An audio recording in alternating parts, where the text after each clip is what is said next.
Eu gostaria, antes só de iniciar a quaresma, de agradecer a todas as pessoas que participaram ontem da reunião da minha peregrinação para a Terra Santa. Hoje, um convite especial a vocês, convidem pessoas de Jundiaí, Várzea Paulista, Campo Limpo Paulista, região próxima. A reunião hoje da peregrinação para a Terra Santa, promovida por mim, será na paróquia São Roque, na paróquia do Cruzeiro, lá em Jundiaí, na Vila Progresso, tá bom? Então, todos convidados, vamos participar. Ai, padre, mas eu não sei se eu vou, vai conhecer o trabalho, né? Quando a gente vai, a empresa expõe o trajeto e os custos, né? Ontem muita gente ficou surpresa aqui, porque é uma coisa acessível, a empresa faz até em 3 anos para você pagar, né? Dá 400 e poucos reais por mês. Olha, pessoas até que trabalham e não tem uma renda muito alta conseguem participar, é só ter um pouco de esforço, né? Então, participe para você conhecer o trabalho. Hoje, 19h30, Paróquia São Roque, Paróquia do Cruzeiro, em Jundiaí, na Vila Progresso. Vamos que vamos rezar, minha gente.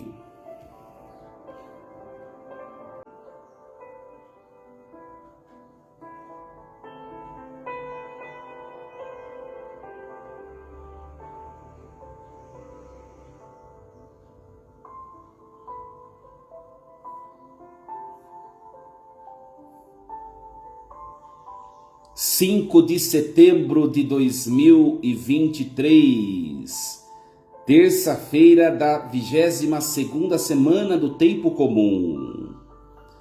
Em nome do Pai, e do Filho, e do Espírito Santo.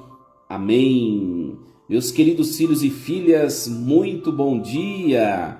Vos acolho com a paz de Jesus. Gratidão a Deus por estarmos reunidos nessa terça-feira, dia 5 de setembro. Louvado seja Deus.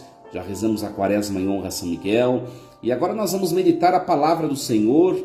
Hoje vamos meditar a primeira leitura. Continuamos com a primeira carta de São Paulo aos Tessalonicenses. 1 Tessalonicenses capítulo 5, versículos do 1 ao 6 e do 9 ao 11. Quanto ao tempo e à hora, meus irmãos, não há por que vos escrever. Vós mesmos sabeis perfeitamente que o dia do Senhor virá como ladrão, de noite, quando as pessoas disserem paz e segurança. Então, de repente, sobrevirá a destruição, como as dores de parto sobre a mulher grávida, e não poderão escapar. Mas vós, meus irmãos, não estáis nas trevas, de modo que esse dia vos surpreenda como um ladrão. Todos vós sois filhos da luz e filhos do dia. Não somos da noite, nem das trevas. Portanto, não durmamos como os outros, mas sejamos vigilantes e sóbrios. Deus não nos destinou para a ira, mas para alcançarmos a salvação, por meio de nosso Senhor Jesus Cristo.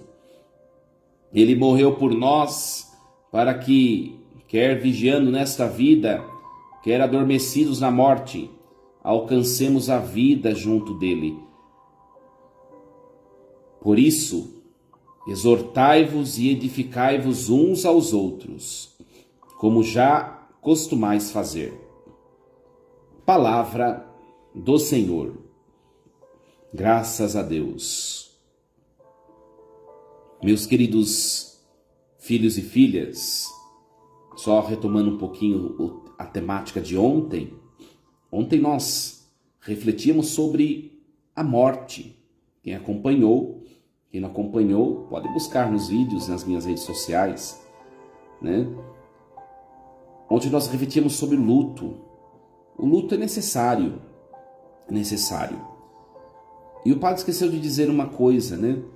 Muitas pessoas perguntam, né? Por que, padre, se reza missa de 7 dias, de 1 mês e de 1 ano? Tem esse hábito, não é só em nossa paróquia, muito menos em nossa diocese. É um hábito que se tem em todo o Brasil, né? Não sei se em todo mundo, né? Mas seria muita pretensão eu dizer. Por que nós celebramos missa de sétimo dia, de um mês e de um ano? Evidentemente que nós rezamos para o sufrágio da alma da pessoa que nós amamos, né? Nós rezamos. O número 7 é o número simbólico, é o número da criação, né? O dia seguinte, o 8º dia, é o dia da recriação, o dia da salvação, né?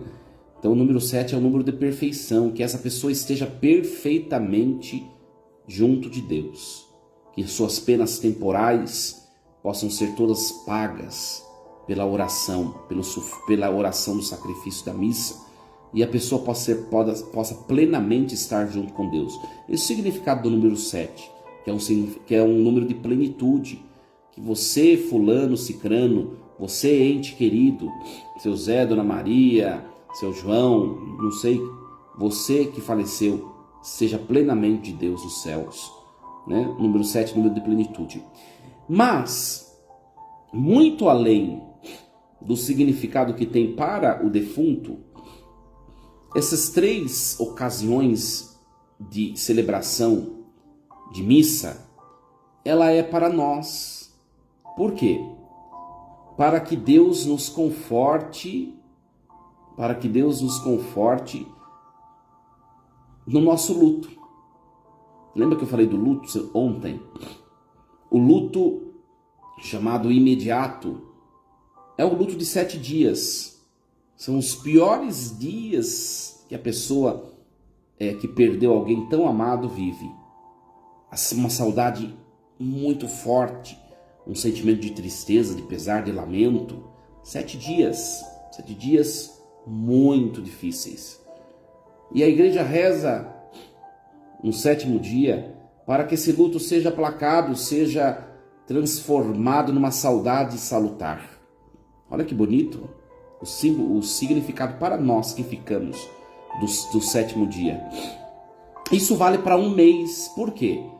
Porque você vai viver pequenos ciclos que você vivia antes com aquela pessoa, agora você vai viver sem ela. Um mês, 4 fins de semana, né? 4 semanas de convivência, é um ciclo de um mês.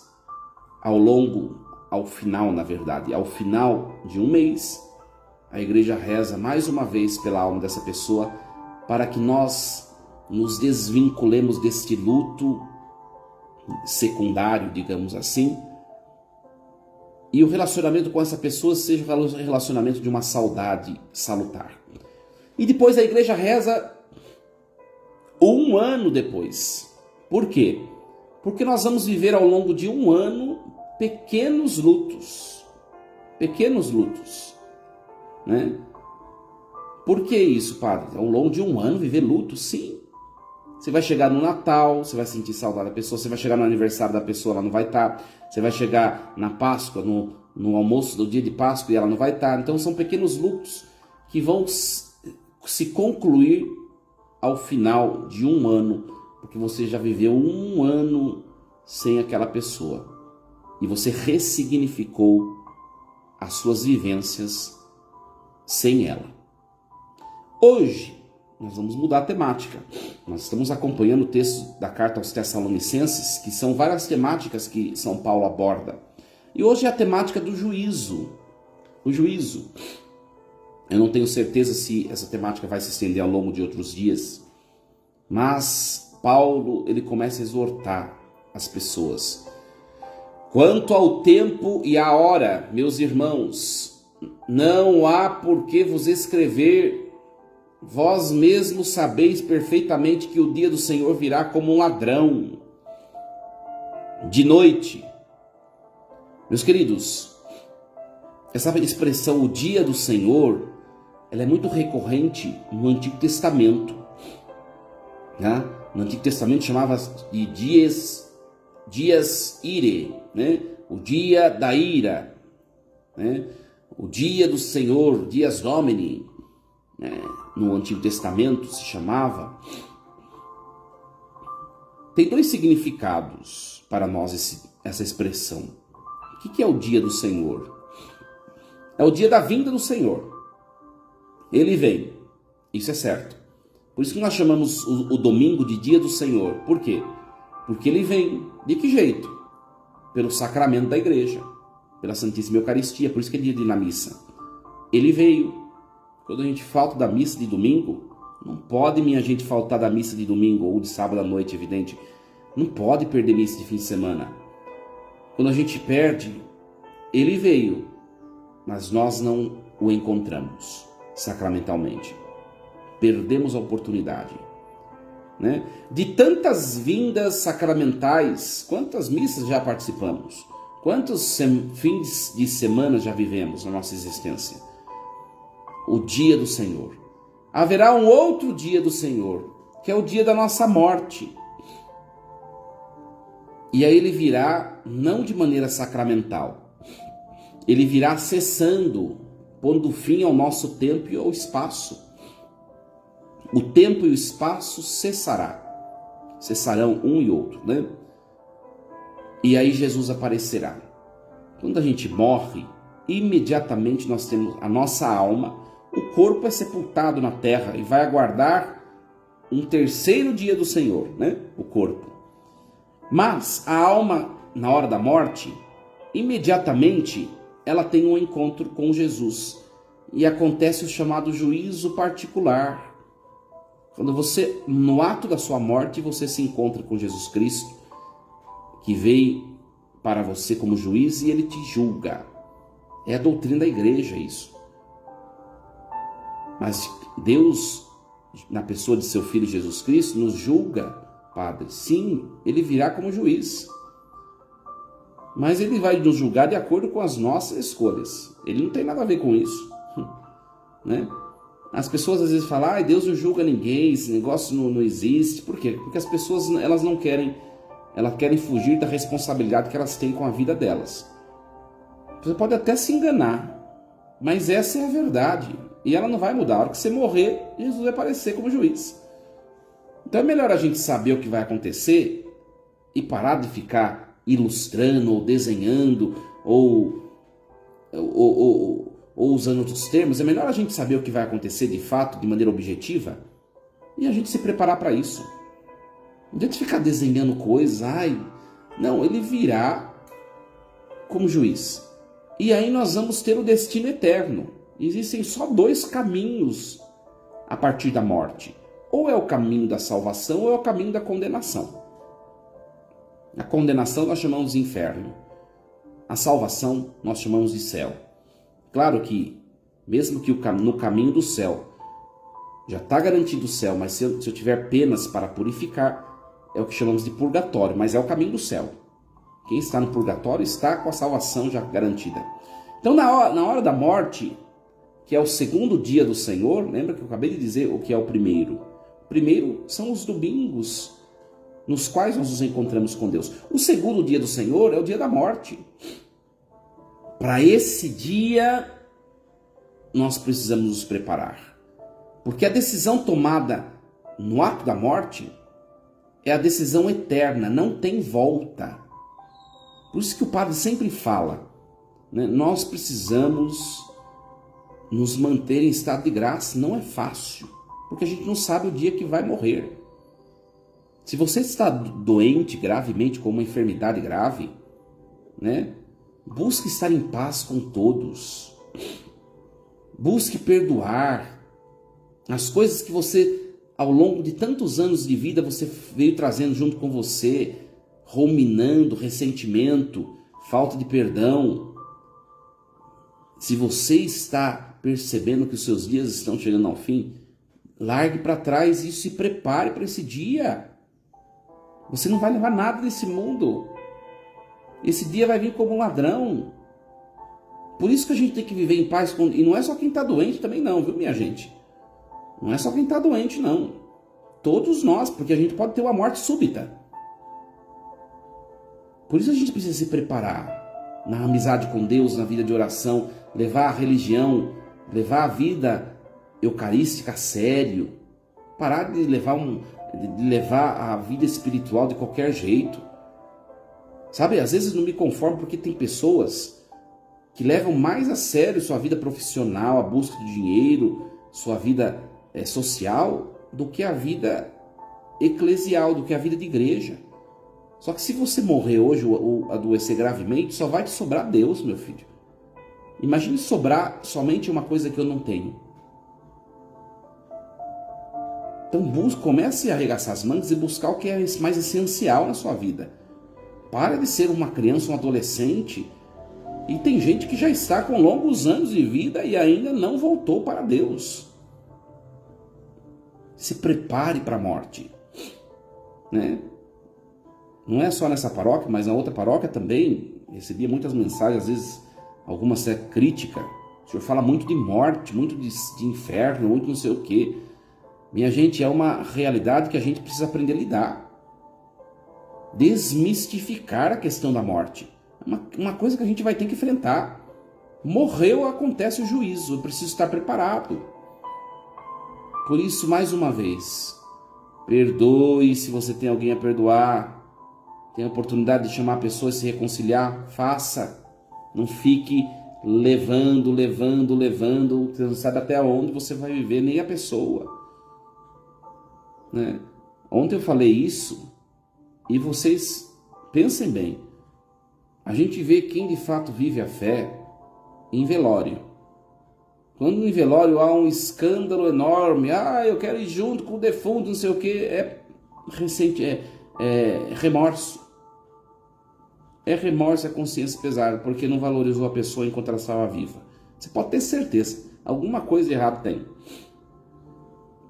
Porque quem vai se despedindo, quem vai se preparando para aquele momento, se torna uma pessoa serena, sóbria. Né? Meus queridos, o dia do Senhor virá como um ladrão. Deixe tudo pronto. Deixe tudo pronto.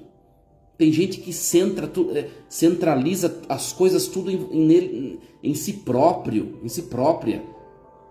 Aí morre subitamente, é um parto para poder se resolver.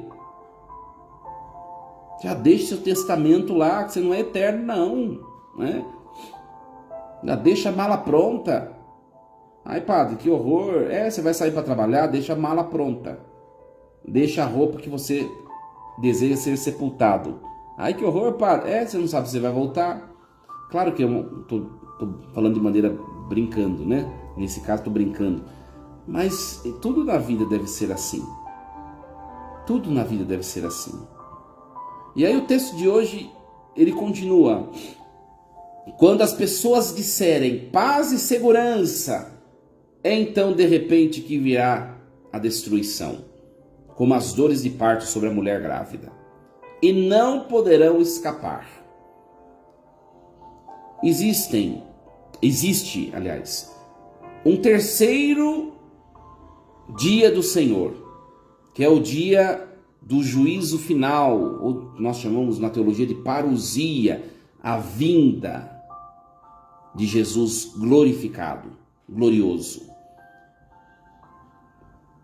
Tem muita gente que já morreu e muita gente que vai morrer antes da vinda de Jesus. A vinda gloriosa, não é? No dia que Jesus voltar, esse terceiro dia do Senhor, essa segunda vinda de Jesus, os mortos vão ressuscitar, os corpos vão se unir às almas, e aí serão pessoas integradas novamente, assim como Deus as criou. Aqueles que estiverem aqui, ainda viventes, eles passarão pelo juízo particular, ao mesmo tempo do juízo final. Morrerão, ressuscitarão concomitantemente. No juízo particular, que é o juízo da morte, o juízo sou eu e Jesus. Eu comigo mesmo, eu e Jesus. No juízo final, eu saberei o que as minhas ações causou na vida das pessoas e no cosmos. Quando eu faço um ato benevolente, um bom ato, um ato moralmente bom, eu causo um bem que eu não vejo. Sou causa de um bem na existência do cosmos.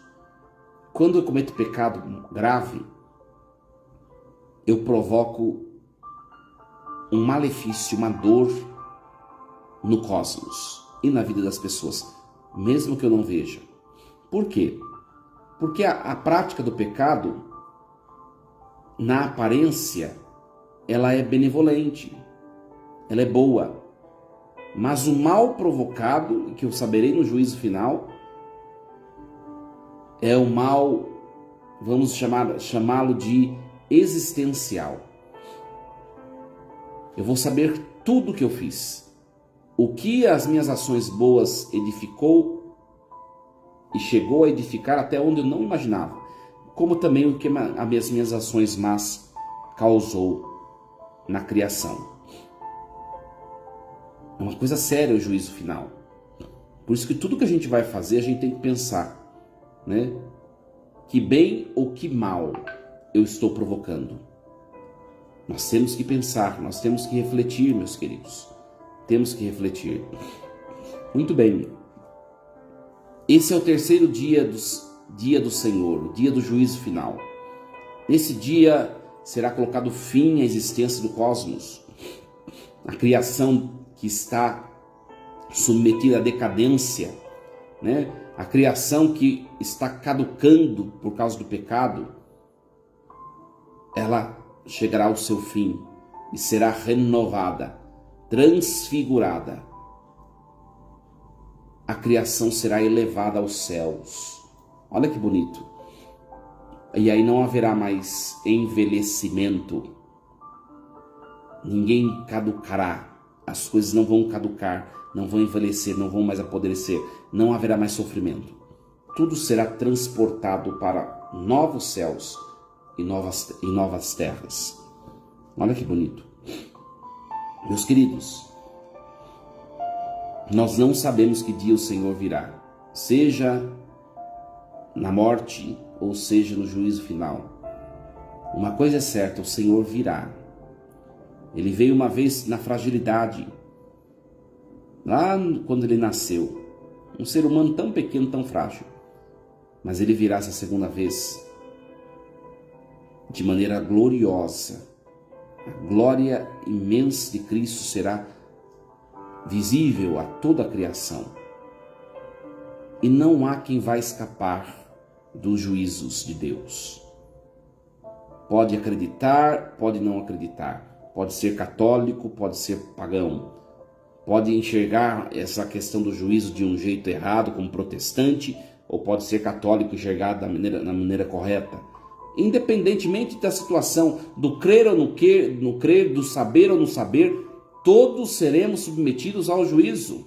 Todos. Todos. Isso é doutrina da igreja. Meus queridos, o mundo de hoje está vivendo isso que está na leitura. Quando as pessoas disserem paz e segurança, então de repente sobrevirá destruição. Eu gostaria de lembrar um fato histórico muito recente, que é a pandemia. A pandemia. Eu tenho, minha gente, embora tenha muitas especulações, a pandemia foi provocada pela China, ou pelo não sei o que, ou por não sei o que, tem muitas especulações, né? Acima de tudo está a providência divina, sem os homens perceberem. Mesmo aqueles que provocaram o mal, que causaram esse vírus, acima deles está a providência. O que eu creio, isso aí é meu, tá? Isso aí é meu. Que essa pandemia foi providência divina. Deus dizendo, olha como acontecerá o juízo final. Deus dizendo. E foi assim que aconteceu, né? Não foi assim que aconteceu? Novembro, dezembro de 2019, explode esse vírus na China, né? Janeiro, fevereiro de 2020, Brasil vivendo carnaval, todo mundo lá pulando carnaval, paz e segurança, promiscuidade, vida boa, balada, ninguém vai na igreja, ninguém reza, e tanta perversão, e tanta coisa, no dia de São José, dia 19 de março de 2020, uns dias depois do carnaval, tudo fecha, já com uma quantidade de mortes escandalosa, exorbitante. Pegou todo mundo de surpresa, de um dia para o outro. Para mim, a pandemia foi permissão da providência para mostrar ao homem que assim acontecerá no dia do juízo. Foi uma grande demonstração de Deus para mostrar ao ser humano: vocês precisam se voltar para mim. O que a pandemia causou? Mortes, destruições e muitas perdas, muitos danos na vida de quem ficou aqui. O mesmo acontecerá no dia do juízo.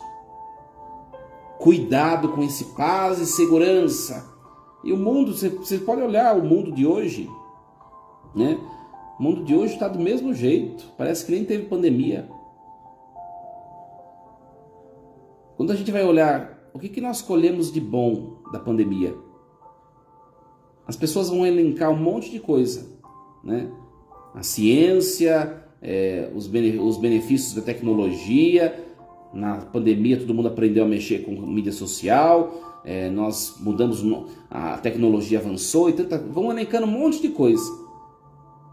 Mas agora a parte de mudança de vida, de conversão a Deus, piorou. Piorou. Tem pessoas que até hoje não voltaram para a igreja. É tão mais fácil ouvir missa da TV. Você não goza do efeito salvífico daquele sacrifício que você está assistindo. Você precisa ir à igreja. Você precisa ir à igreja. Não tem essa de assistir missa. Para que serve para assistir missa, padre? Porque na minha paróquia aqui transmite uma missa por fim de semana. Por que transmite então? Transmite para pessoas que não são daqui e querem acompanhar minha homilia. Somente para isso. Convenhamos. É para que as pessoas que têm afinidade com o padre possam ouvir a homilia dele. Também para os doentes que recebem a Eucaristia em casa, para que eles possam assistir a liturgia da palavra toda e estar em comunhão com a paróquia onde eles congregam.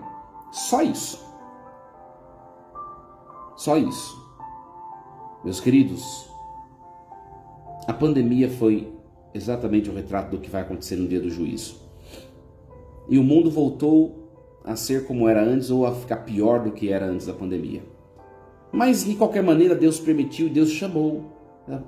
Foi um grande chamado de Deus, mas não aconteceu a mesma coisa lá na Arca de Noé? Noé chamando o povo à conversão, mundo de vida, tal. Deus vai destruir tudo. Noé chamando, igual a pandemia lá de Noé, né? Não adiantou. Quando veio o dilúvio, Noé estava preparado, ele e sua família e os animais. O resto morreu tudo. E essa morte de que fala o texto de hoje, essa destruição, não é uma destruição aqui, minha gente. É a morte eterna no inferno.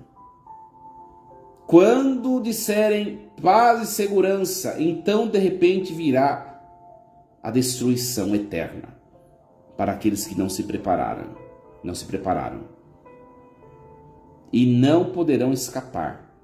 Ninguém escapará do juízo final. Ninguém. E aí São Paulo fala, porque vamos voltar um pouquinho, né? A gente tem que lembrar que São Paulo elogiou a comunidade tessalônica. Eles estavam bem na fé. Então ele continua elogiando. Mas vós, meus irmãos, não estáis nas trevas, de modo que esse dia vos surpreenda. Então nós temos que nos preparar para o juízo da morte ou para o juízo final. Nós temos que nos preparar. Sejamos filhos da luz, não das trevas. Né? Às vezes a gente fica se apegando a coisa tão pequena. Olha, minha vida também, você olha a sua vida. Sabe, fica se apegando a coisas tão pequenas, com brigas, com picuinhas, com coisa. Você morre, fica tudo aí, para com isso. Vivamos a paz, vivamos a alegria, ciúminho, sabe? Tem gente que tem ciúme um do outro, inveja e tanta coisa ruim que vai destruir na vida. Para com isso, você vai morrer, vai ficar tudo aí. Tire do coração que não faz bem. Falta de fé, ciúme, inveja, ressentimento, briguinha com uma pessoa com outra. Para, você que é cristão, católico e já está progredindo na fé, não pode mais estar nesses estágios. Meus queridos, a transmissão já chegou no seu limite e o padre tem que rezar a missa, mas eu desejo de verdade que todos nós nos preparemos bem para vivermos em paz desde já com Deus, de tal modo que a nossa morte seja simplesmente uma transposição. Eu já vivia em paz. Quando a gente chegar diante de Jesus, que a gente possa ter a coragem e ter o direito de dizer assim: eu já vivi em paz, Senhor. Minha vida é essa. O Senhor me dá o céu, o Senhor me dá a condenação. O Senhor me dá o céu. Agradeço a generosidade. E você vai entrar. E você vai entrar e vai estar São Pedro com as chaves do reino dos céus. São Pedro na porta. E você vai entrar, e a primeira que você vai contemplar é a bem-aventurada Virgem Maria.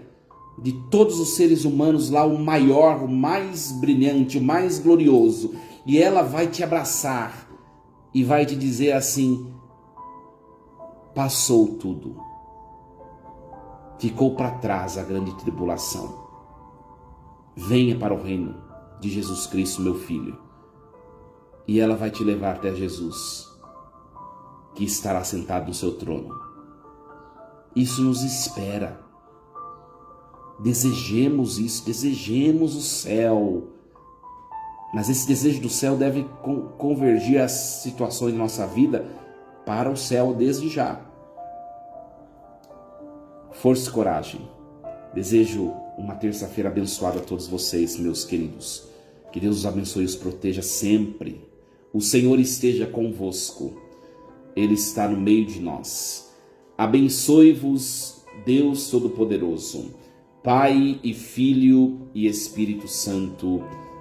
Amém. E lembremos-nos sempre, Deus está no comando de tudo. Um beijo no coração, até amanhã às 6 da manhã, queridos filhos e filhas.